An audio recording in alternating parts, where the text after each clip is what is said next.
End of an era. End of the faction split. Patch 8.2.5's. Surprise! 8.3.5's major role. Blizzard's WoW plan plus more. Okay. Okay.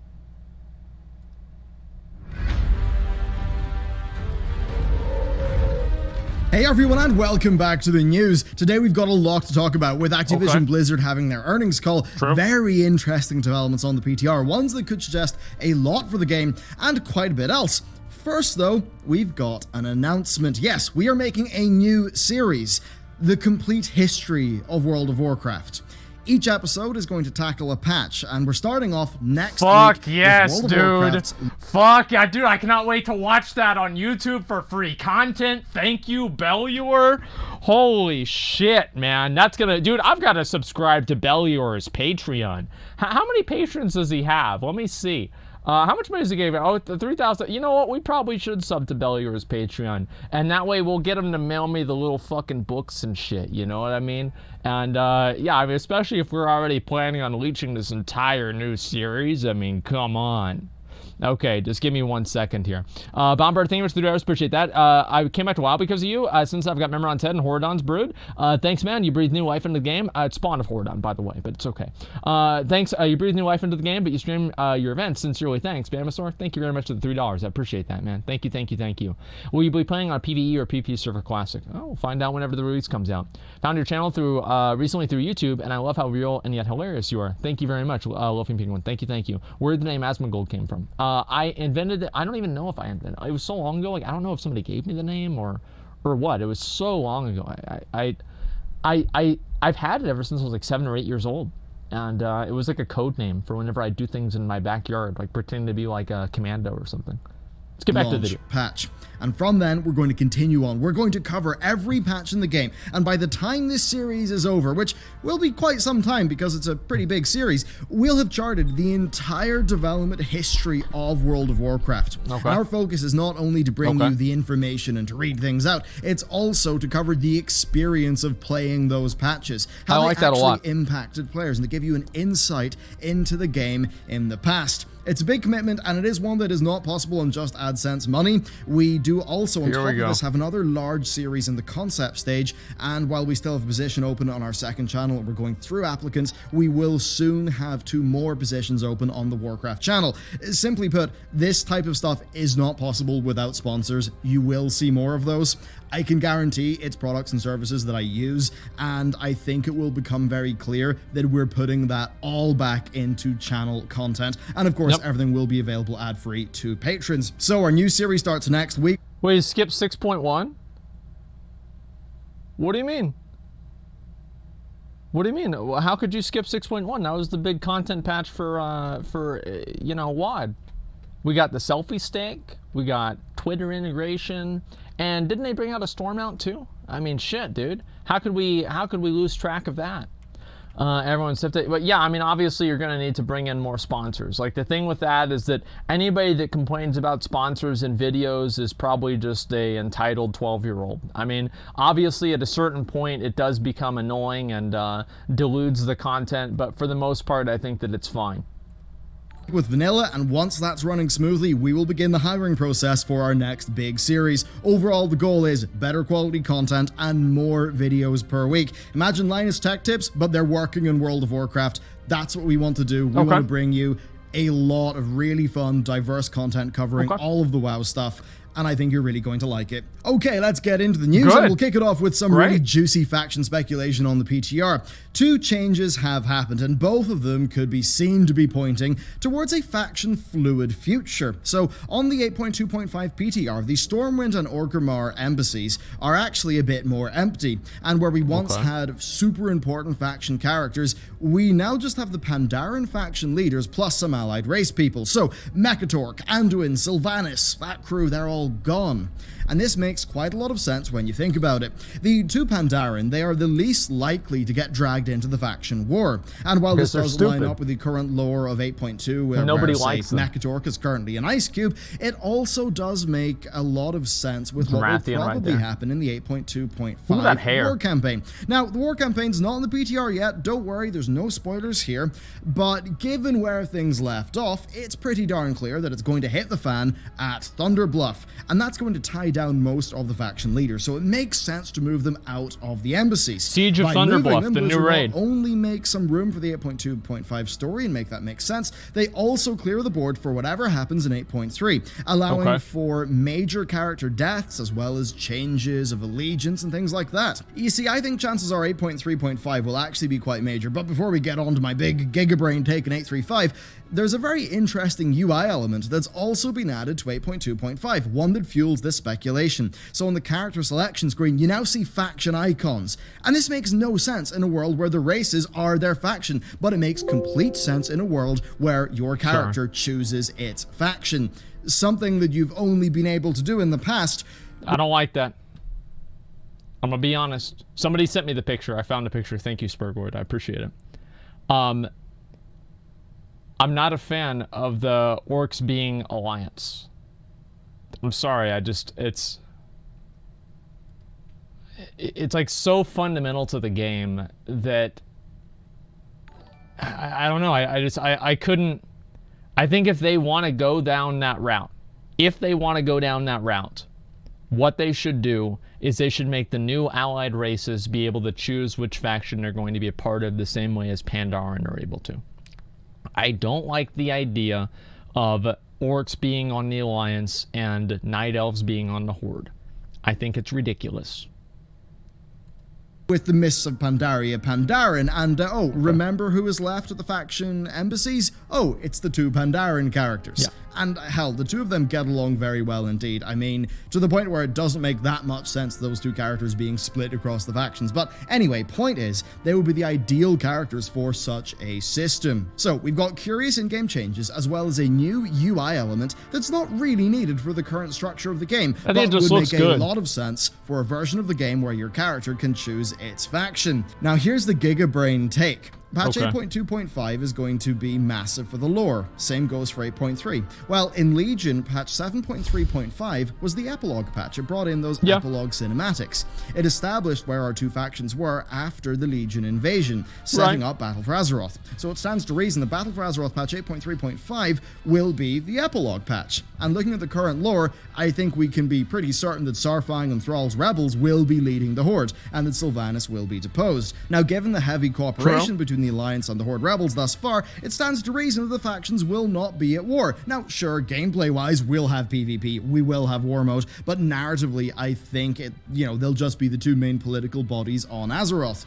In that world, players being able to change faction makes sense. It would be a very different world to, say, how World of Warcraft started off, but it could make sense for the modern game, especially in the context of party sync. You see, if 9.0 is going to be doing a level squish and 8.2.5 is going to be doing the party sync and a revamped Recruit a Friend, it would stand to reason that 8.3.5 would allow the cross-faction play. After all, it was Legion 7.3.5 that added in the leveling revamp. So those 3.5 patches can do a lot. Now, there is one the hell is this? The difference between cross-faction play and changing faction. Now, being realistic here, do Blizzard want to give up the revenue that they make from the absurdly expensive faction swaps? Probably not. I would imagine they'd rather have that money.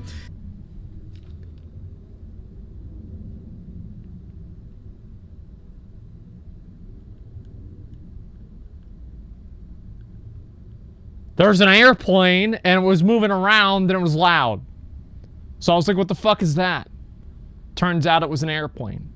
It's actually it's Alex Jones's black helicopters to come and pick me up and take me away and take me over to the Illuminati re-education facility that's in the center of the earth with the other reptilian overlords like Hillary Clinton because I dared to question Jeffrey Epstein's suicide. That's actually why, what that sound is, guys. So please make sure to follow and, I'll give you updates as soon as I know.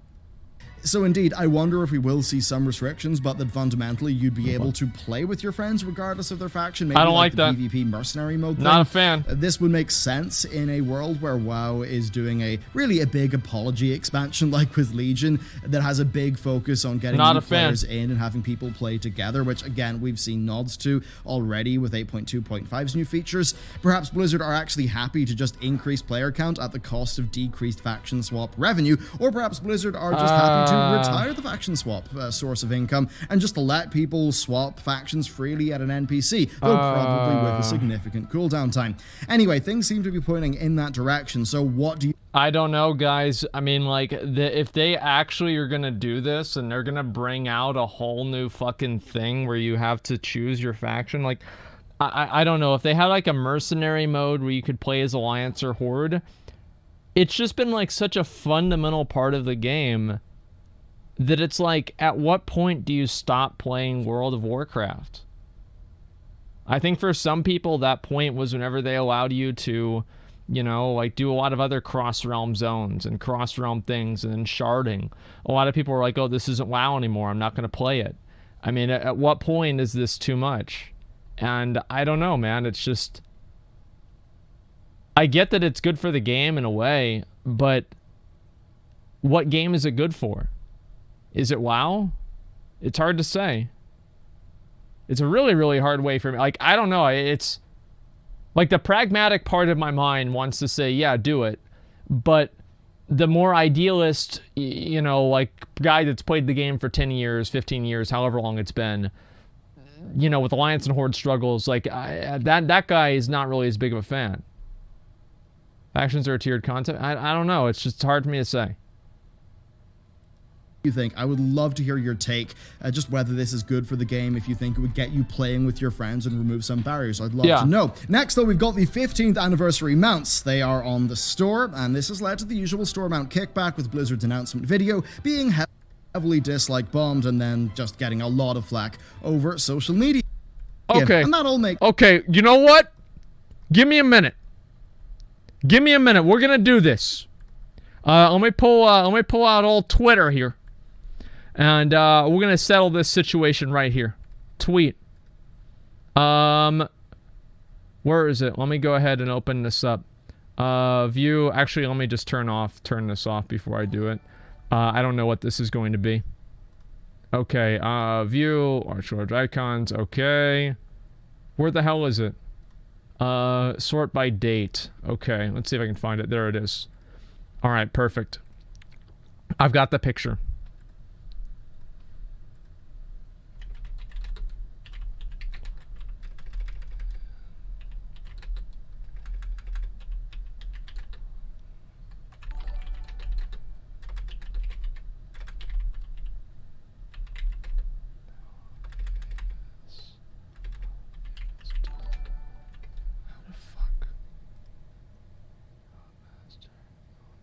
There it is, right there. Alabaster Griffin. Okay.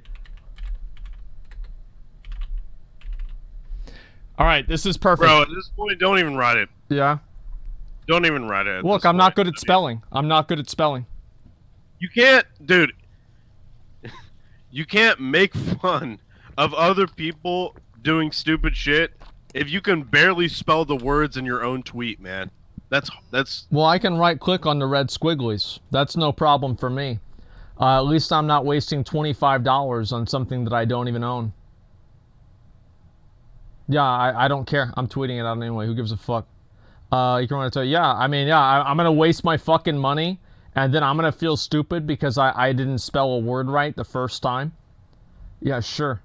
At least I didn't waste my fucking money. Don't forget the dot. Okay, there we go. Perfect. All right, we've got it. Just a second. Let me go back and we'll do the rest of this.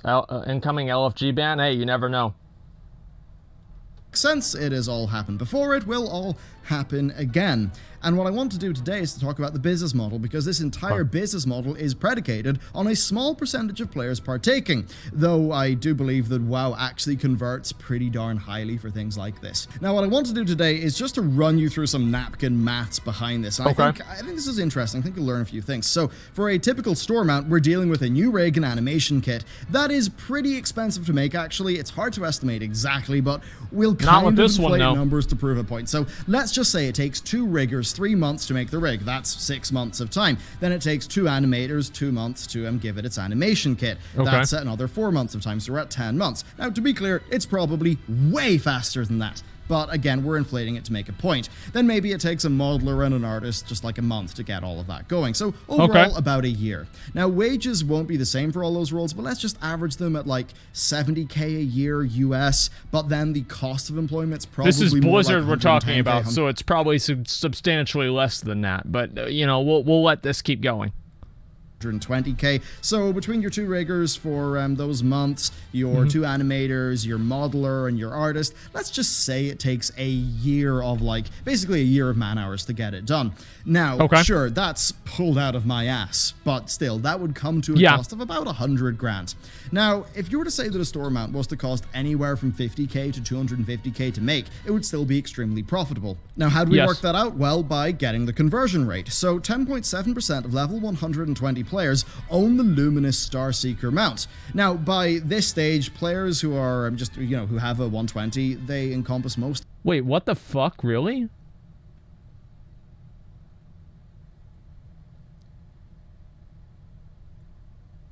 What the fuck? 10% of players? There's no... Dude, really? Like... We should just go through and ban every 10th player. Like, I guess that must be it, man. Holy fuck, that's a lot. Yeah, I know. 10% of WoW players are retarded. I can't even believe it, man. It's fucking ridiculous. Jesus Christ. Like, 10% of players see that and they want to buy it? Like, that's terrifying. Of WoW, so it seems like a decent number. Now, if WoW was to have 5 million active subscribers, then at a 10% conversion rate over time, that's 500k sales, or like $12.5 million. Even if the store mount miraculously costs 350 grand to make, you can see how absurdly profitable it is. This is profitability in the multiple hundreds of percent, maybe 1,000% or more, probably far more than 1,000% profitability. Now, as much as those numbers might make us a bit depressed and sad, ultimately that's what it's going to be like for Blizz. It's like, yeah, we spend all this time making an expansion, we charge $60 and a sub fee, or we just have a few people throw them out together and oh, $25.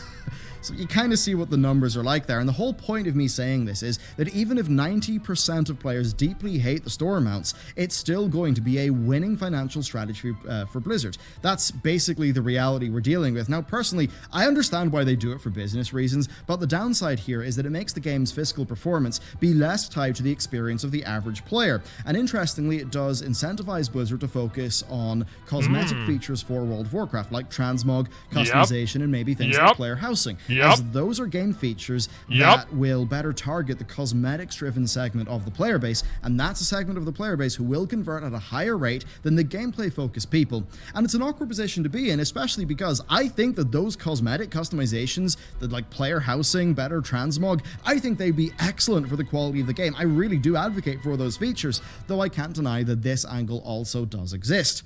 Now, of course, I do dislike the store mounts in a Everybody hates them.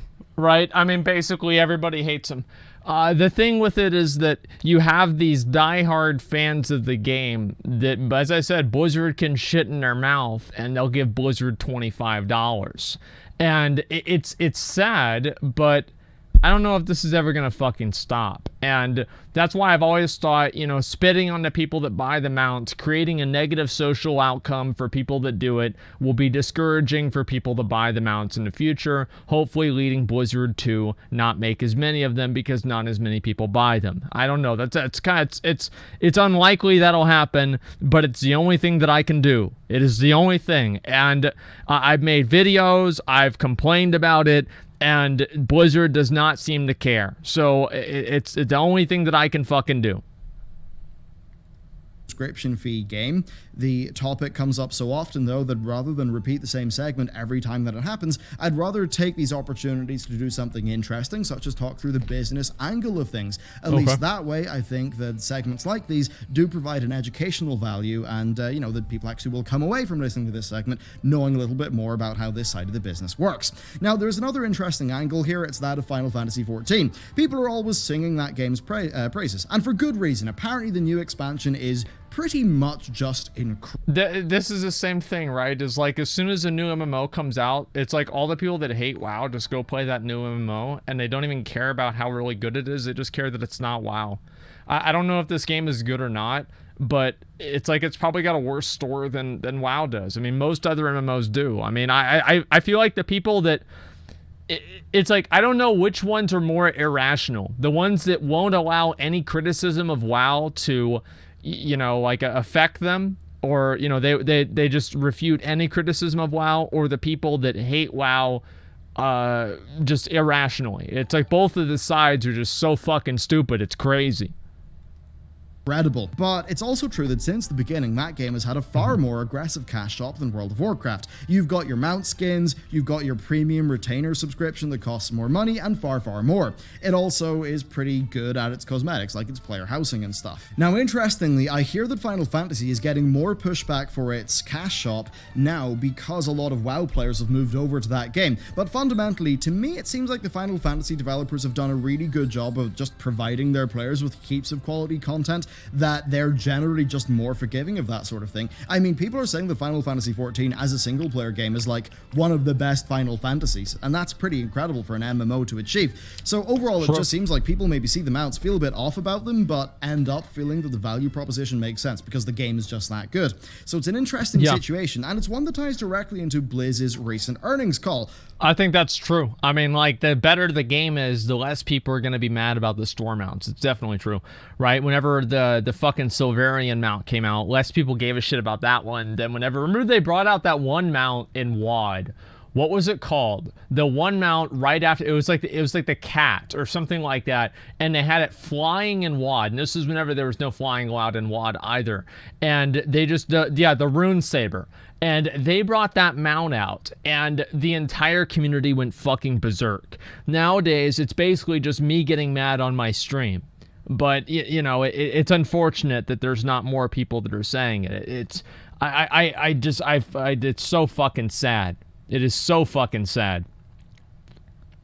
Which, conveniently enough, is our next segment. So the World of Warcraft segment of the earnings call was quite interesting. As an organization, Blizzard is focusing on getting more content out there, and J. Allen Brack just talked about doing better with in-between expansion patches and doing more of them in better quality. This is likely a bit of a nod to the production troubles of Battle for Azeroth and how 8.1 and 8.2 were significantly delayed as compared to the Legion cycle, but it's also fair to point out that Legion did slow down towards its end. Anyway, I do wonder if they seek to slip another patch or two into the standard 2-year lifetime of an expansion. Now, Blizzard President J. Allen Brack had this to say. The recent update, Rise of Ashara, is a good representation of how we think about large updates for the game. While Classic is also a part of our effort to increase available content, players have shown a lot of support for both Classic and Rise of Ashara. And yeah, from what I hear, Rise of Ashara has went down pretty darn well in terms of its people generally like Blizzard. Yeah. Blizzard's overall goal across the organization, though, has been to increase their pace of production across their IPs,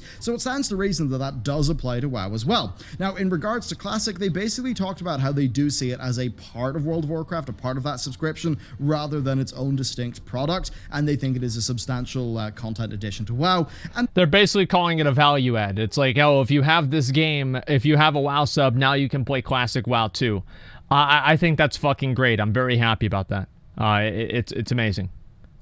They're focused basically on awareness for Classic. Seemingly they know that there's well over 100 million people who have played World of Warcraft at one point or another, and the best thing they can do is just get Classic awareness out to that large number of people, which does make a lot of sense.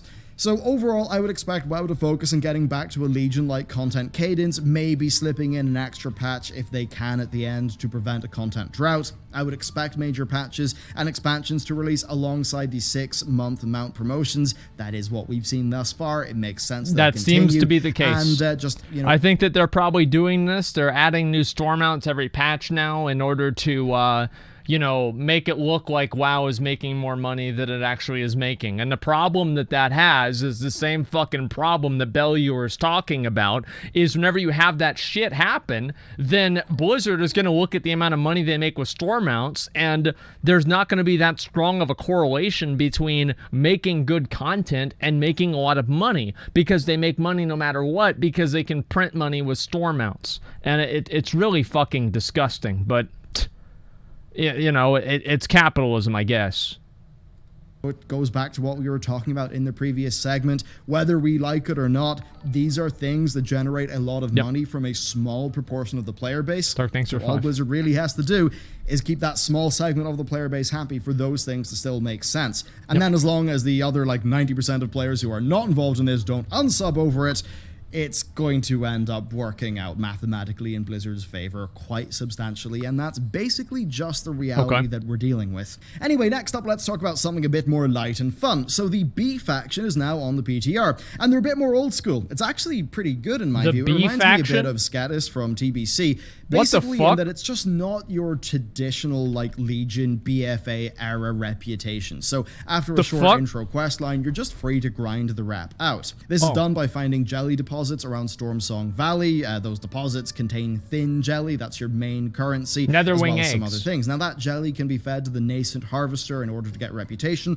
or you can purchase items from the faction vendor. That includes a flight whistle-like item that takes you back to the B faction hub, goggles that track jelly in the minimap, and even a glyph that makes your dire beast summon bees, which is pretty cool indeed. So not yeah, for the person sure, it's you're not going summoning to be it on. for everyone in its grindy nature, but it's good to see more reputation diversity. I think we can all agree that the standard like World Quest era reputations were getting really boring. So they fucking suck dick. They're not getting boring, they suck fucking dick. Let's just be honest here. You know what? Let's see, how are we gonna get, what reputations do we have now? Okay, 7th Legion, Champions of Azeroth, Order of Embers. Do you know what all of these reputations are? They're World Quest trackers. They're fucking boring. That's all they are. They're World Quest trackers. They're forgettable? Well, they're worse than that, because at least they're not forgettable, because they give me PTSD every time I remember that I had to farm out Champions of Azeroth reputation whenever the game came out to farm out a shitty fucking helmet. No, they're worse than forgettable. Like, the Legion ones were basically forgettable. Who gives a fuck about those? But these now are just, I hate these fucking reps, man. Like, they need to do a better job with reps. Like, in Legion, I thought that they were turning things around whenever they started doing, maybe Army of the Light was a little bit better, but it kind of still sucked. But you had, like, the, Talon's Vengeance reputation. That was awesome. And then all of the rest of these reps were all World Quest trackers. It's crazy how bad they are. Like, all the old reps were awesome. Like, the Ogrilla, the Netherwing, and it's like, after, like, Wrath, whenever they introduced the whole thing with tabards, and, you just go and you farm out the rep with the tabard, it was so fucking boring. And at least in Mists of Pandaria, they had a few reps that weren't that bad. Like, yeah, it's so disappointing. The more of this, the merrier. Then finally, a quick update on World of Warcraft Classic. So, name claiming starts on the 12th of August, and the pre-launch test has been extended over the weekend. We have also received server lists from the US and the EU, and Blizzard have released a primer for new players. Things clearly are ramping up, and I think most of all, looking at the number of servers, I'm interested to see what the player counts will be.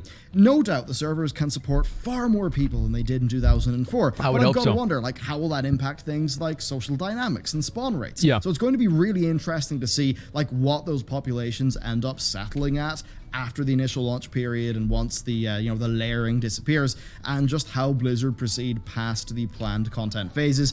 I think you've all heard I've long been an advocate for Classic Plus. Oh, I would wow. like there to be a phase like 5, 6, 7, 8, Wow. 9, 10. Just keep on developing new content for the game in that more old school sandboxy manner. Though if they were to do that, I think they should do it on a new set of servers, like a new set of servers that you can like transfer your character over to, so that it is an opt-in experience. Certainly that is something that's worked out super well for Jagex with RuneScape. I big agree with that. Well, old school RuneScape. So I have to wonder, is that a success that Blizzard could repeat?